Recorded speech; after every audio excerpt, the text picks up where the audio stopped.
પ્રશ્ન 1. સામાજિક વિજ્ઞાનના પાઠ્યપુસ્તકનું નામ શું છે? એ. સમાજની શોભાયાત્રા. બી. સમાજની શોધયાત્રા ભારત અને તેનાથી આગળ. સી. સામાજિક વિજ્ઞાન. ડી. ભારત અને તેનાથી આગળ. સાચો જવાબ છે બી. સમાજની શોધયાત્રા ભારત અને તેનાથી આગળ. પ્રશ્ન 2. હે પ્રભુ, મારી પ્રાર્થનાને સ્વીકારો કે હું ક્યારેય અનેકમાં એકના સ્પર્શથી આનંદમય અનુભૂતિ ગુમાવું નહીં. આ વાક્ય કોણે આપ્યું છે? તો એ. તારાબેન મોડક. બી. યશપાલ સિંહ. સી. ગિજુભાઈ બધેકા. ડી. રવિન્દ્રનાથ ટાગોર. તો સાચો જવાબ છે ડી. રવિન્દ્રનાથ ટાગોર. પ્રશ્ન 3. ધોરણ 6 માં નીચેના પૈકી પુસ્તકમાં શેનો સમાવેશ થતો નથી? એ. ચાલો લખીએ. બી. ચૂકશો નહીં. સી. ચાલો વિચારીએ. ડી. ચાલો શોધીએ. સાચો જવાબ છે એ. ચાલો લખીએ. પ્રશ્ન 4. તમારી જિજ્ઞાસાને વધારવા માટે રસપ્રદ અને મનોરંજક માહિતી પુસ્તકમાંથી શામાંથી મળે છે? એ. ચાલો વિચારીએ. બી. ચૂકશો નહીં. સી. ચાલો લખીએ. ડી. ચાલો શોધીએ. તો એ સાચો જવાબ આવે બી. ચૂકશો નહીં. પ્રશ્ન 5. સામાજિક વિજ્ઞાન ધોરણ 6 ના પાઠ્યપુસ્તકમાં 8મા પેજ ઉપર શાનો સમાવેશ કરવામાં આવે છે? એ. મૂળભૂત ફરજો. બી. આમુખ. સી. રાષ્ટ્રપતિની ફરજો. ડી. મૂળભૂત અધિકારો.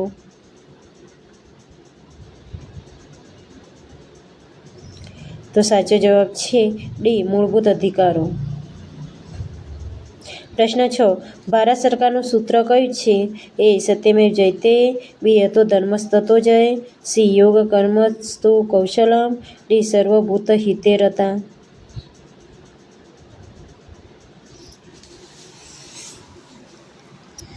તો એ સાચો જવાબ આવે એ. સત્યમેવ જયતે. પ્રશ્ન 7. ગ્રીનિચ રેખા કયા દેશમાંથી પસાર થાય છે? એ. ભારત. બી. ઇંગ્લેન્ડ. સી. અમેરિકા. ડી. ચીન.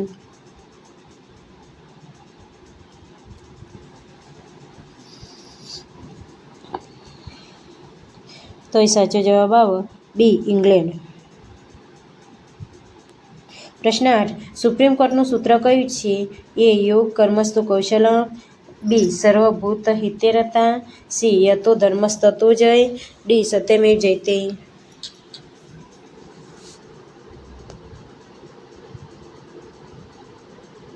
સાચો જવાબ છે સી. યતો ધર્મસ્તતો જય. પ્રશ્ન 9. પૃથ્વીના ગોળા પર ઉત્તર અને દક્ષિણના અંતિમ બિંદુઓને શું કહે છે? એ. ગ્રીડ. બી. ધ્રુવ. સી. વિષુવવૃત્ત. ડી. મુખ્ય રેખાંશ.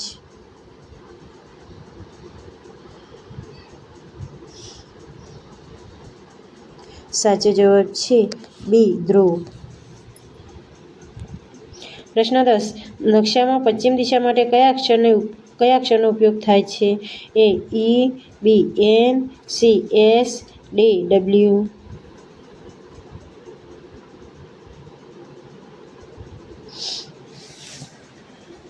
સાચો જવાબ છે ડી. ડબલ્યુ. પ્રશ્ન 11. નકશા પર બે બિંદુઓ વચ્ચેનું વાસ્તવિક અંતર શેના પર આધારિત હોય છે? એ. રેખાંશ પર. બી. પ્રમાણમાપ પર. સી. દિશા પર. ડી. રૂઢ સંજ્ઞાઓ પર.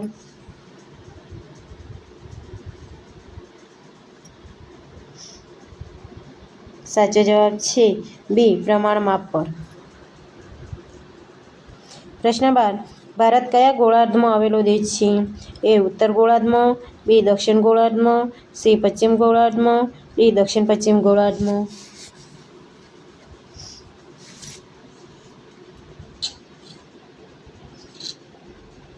સાચો જવાબ છે એ. ઉત્તર ગોળાર્ધમાં. પ્રશ્ન 13. પૃથ્વીનો ગોળો કેવો આકાર ધરાવે છે? એ. લંબગોળ. બી. ચપટો. સી. સપાટ. ડી. ગોળાકાર.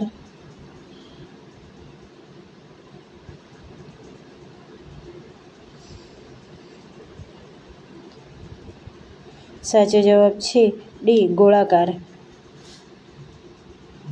પ્રશ્ન 14. અક્ષાંશ અને રેખાંશ શેના માટે ઉપયોગી છે? એ. અંતર માપવા માટે. બી. દિશા જાણવા માટે. સી. સ્થાન નક્કી કરવા માટે. ડી. સમય જોવા માટે.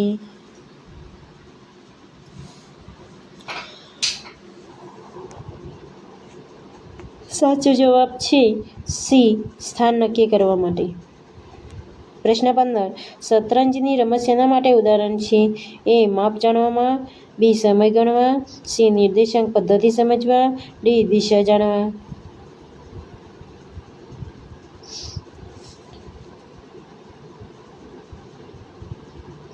સાચો જવાબ છે સી. નિર્દેશાંક પદ્ધતિ સમજવા. પ્રશ્ન 16. વિષુવવૃત્તનું મૂલ્ય કેટલું છે? એ. 0 અંશ. બી. 45 અંશ. સી. 90 અંશ. ડી. 180 અંશ.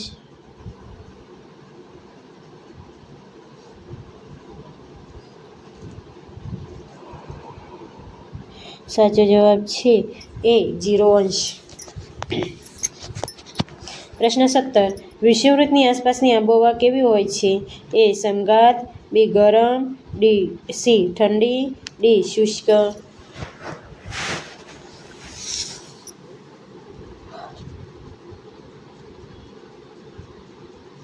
સાચો જવાબ છે બી. ગરમ. પ્રશ્ન 18. નકશામાં મુખ્ય કેટલા ઘટકો છે? એ. 2. બી. 4. સી. 5. ડી. 3.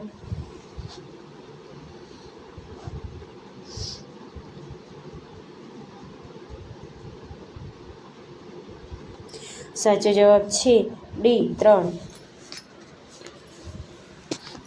પ્રશ્ન 19. પર્વતો, નદીઓ અને મહાસાગરો દર્શાવતા નકશાને શું કહે છે? એ. વિષય આધારિત નકશા. બી. રાજકીય નકશા. સી. ભૌતિક નકશા. ડી. પ્રમાણભૂત નકશા.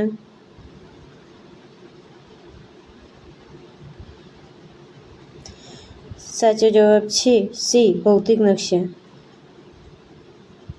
પ્રશ્ન 20. મુખ્ય રેખાંશને બીજા કયા નામે ઓળખવામાં આવે છે? એ. વિષુવવૃત્ત.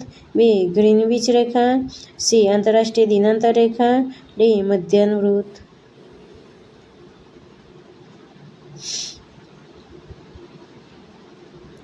સાચો જવાબ છે બી. ગ્રીનવિચ રેખા. ગ્રીનિચ રેખા. પ્રશ્ન 21. વિષય આધારિત નકશા શું પ્રદાન કરે છે? એ. ચોક્કસ પ્રકારની માહિતી. બી. રાજકીય માહિતી. સી. ભૌતિક માહિતી. ડી. સામાન્ય માહિતી.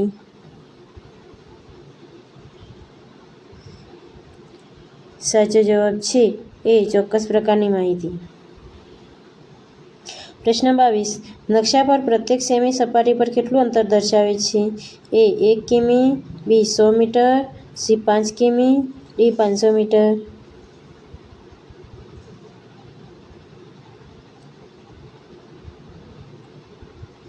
સાચો જવાબ છે ડી. 500 મીટર.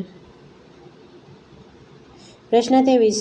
ભારતીય સર્વેક્ષણ વિભાગ દ્વારા શું નક્કી કરવામાં આવે છે? એ. સમય ક્ષેત્ર. બી. ગ્રીડ. સી. રૂઢ સંજ્ઞાઓ. ડી. અક્ષાંશ.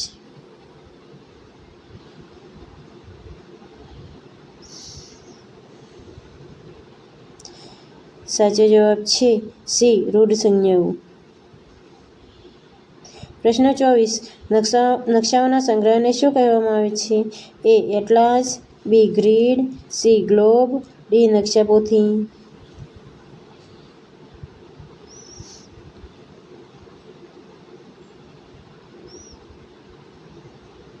સાચો જવાબ છે એ. એટલાસ. પ્રશ્ન 25. ભારતનું પ્રાચીન ખગોળશાસ્ત્રનું કેન્દ્ર કયું શહેર હતું? એ. કાશી. બી. ઉજ્જૈન. સી. દિલ્હી. ડી. પાટલીપુત્ર.